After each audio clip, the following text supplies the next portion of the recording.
Hi guys! Welcome back to my YouTube channel. So ngayon, kagigising lang ng anak ko. Nandito naman ang makulit kong anak. Ayan na, dahil gising na siya, ayan na po siya. Wala dito yung isa kong anak kasi nag-i-school. Namaya, magulo na naman. Hi! Hello guys!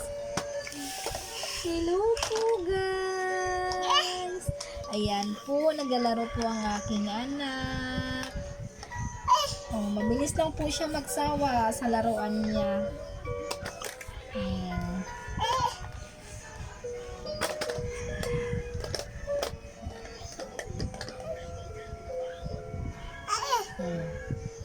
Natapos ko na lahat-lahat. Tapos ako naginis sa bilisan, linis, hugas, lahat-lahat, mga kalat, ligpit. Kasi pag mamaya, ito, gising na, at least may oras ako sa kanya para maglaro, magbanding-banding, maglaro kami. Ganyan. Mabantayan ko siya ng mais kasi, pero kung gising siya, wala pang gawain, magulo ang utak.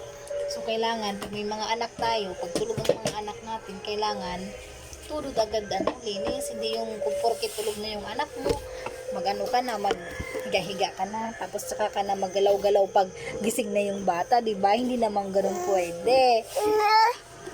Pag tulog, pero sabi nila pag tulog na yung bata, ano daw, matutulog ka din, hindi rin pwede. Makatulog ka ba na sobrang gulo ng bahay? Diyos ko, pagpikit mo, yung utak mo, hugasan, linisan. Ay, sorry po guys. Ayan, nawala kasi ginalaw ni baby Ethan, no? Ayan na, ang smiling face po siya. Tingnan mo, dami kong sugat-sugat. Opo, sige guys, hanggang dito na lang po ang aking vlog kasi yung anak ko umiiyak na naman. Bye-bye!